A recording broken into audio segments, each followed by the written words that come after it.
कीर्तनकार संग्रामबापू भंडारे प्रकरण आणि त्यांचं गोडसे विधान यानंतर बाळासाहेब थोरात आणि त्यांच्या समर्थकांनी त्वरित आक्रमक भूमिका घेतली। ही भूमिका काँग्रेस नेत्यांच्या सर्वसाधारण उदासीनपणा विरुद्ध वैयक्तिक आरोप झाल्यानंतरची सक्रियता याचं मोठं उदाहरण मानावं लागेल। काँग्रेसमध्ये अनेक ठिकाणी स्थानिक पातळीवर नेते फारसे सक्रिय दिसत नाहीत, मात्र वैयक्तिक प्रतिष्ठेला किंवा स्थानिक वर्चस्वाला धक्का बसला तर तेच नेते तात्काळ रस्त्यावर उतरतात, आंदोलने करतात आणि भावनिक पद्धतीने प्रतिक्रियाही देतात। मित्रांनो, तुम्हाला याबद्दल काय वाटतं कमेंट करून कळवा। आमच्या चॅनलला सबस्क्राइब करा। मित्रांनो, तुम्ही पाहिलं असेल काँग्रेसचे अनेक नेते पक्षाच्या हानीबद्दल तुलनेने निष्क्रिय राहतात, पण वैयक्तिक क्षेत्रावर हल्ला झाला की तत्परतेने प्रतिक्रिया देतात।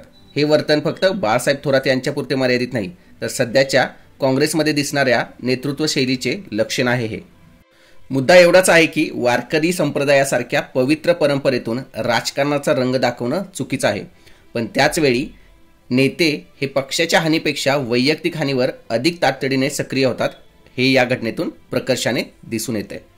संगमनेर परिसरात कीर्तनातून उभा राहिलेला वाद आता थेट काँग्रेस विरुद्ध भाजप शिवसेना असा रंग घेतो आहे का? स्थानिक स्वराज्य संस्थांच्या निवडणुका डोळ्यांसमोर ठेवून हा संघर्ष अधिक तापण्याची चिन्ह दिसत आहेत। संगमनेर शहरालगत असलेल्या घुलेवाडी गावातील कीर्तनात हबप संग्राम महाराज भंडारे यांनी राजकीय भाष्य केल्याचा आरोप झाला। याला काही जणांनी आक्षेप घेत गोंधळ घातला। या गोंधळानंतर संग्राम महाराज भंडारे यांना मारहाण झाल्याचा गुन्हा संगमनेर शहर पोलीस ठाण्यात दाखल झाला। या प्रकरणी निषेध करण्यासाठी जोरदार आंदोलनही झाले। या आंदोलनात सहभागी असणाऱ्या शिवसेना आणि भाजप नेत्यांनी बाळासाहेब थोरात यांच्या कार्यकर्त्यांनीच हल्ला केला असा थेट आरोप केला आहे। यानंतर काँग्रेस नेते बाळासाहेब थोरात पूर्णपणे सक्रिय झाल्याचं दिसून येत होतं। त्यांनी म्हटलं आहे, मी महात्मा गांधी नाही, पण जर त्यांच्यासारखे बलिदान करावे लागले तर पारंपरिक राजकारणासाठी ते करताना मला आनंदच होईल। यानंतर बाळासाहेब थोरातांनी केलेल्या भाषणांमध्ये, पत्रकार परिषदेमध्ये किंवा आंदोलनामध्ये तीव्रपणे आपल्या भूमिका मांडल्या। त्यांनी राहुल गांधी यांच्यापासून प्रेरित होऊन व्हिडिओ लावणे, प्रेझेंटेशन करणे, पूर्णपणे विरोधकांना नामोहरण करण्याचा प्रयत्न केला।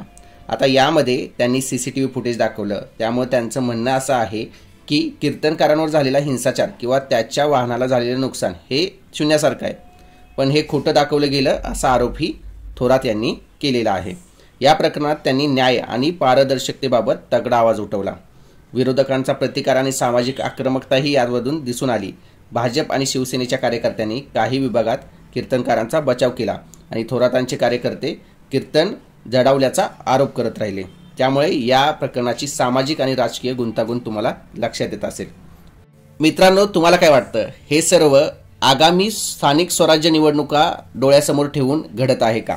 राजकीय आणि सांप्रदायिक संघर्ष हा कीर्तनाच्या प्रसंगानंतर वाढला की त्याने धर्म, राजकारण आणि सुरक्षा या तिन्ही अंगावर प्रहार केला। मित्रांनो, यावरून असं दिसून येतं की काँग्रेसचे नेते पक्षाचं हनन झालं तर सौम्य प्रतिक्रिया देतील, शांत राहतील, पण जर स्वतःच्या प्रतिष्ठेला, स्वतःच्या गडाला जर धक्का लागत असेल तर ते तीव्रपणे आंदोलन करतील, रस्त्यावर उतरतील आणि या गोष्टीसाठी ते मोठ्या प्रमाणावर एकजूट होऊन पुढच्या लोकांना सामोरे जातील। काँग्रेसचे नेते जर वैयक्तिक पातळीवरती सक्रिय होत असतील तर त्याचा फायदा राष्ट्रीय काँग्रेसला होईल का? कमेंट करून कळवा। आमच्या चॅनलला सबस्क्राइब करा।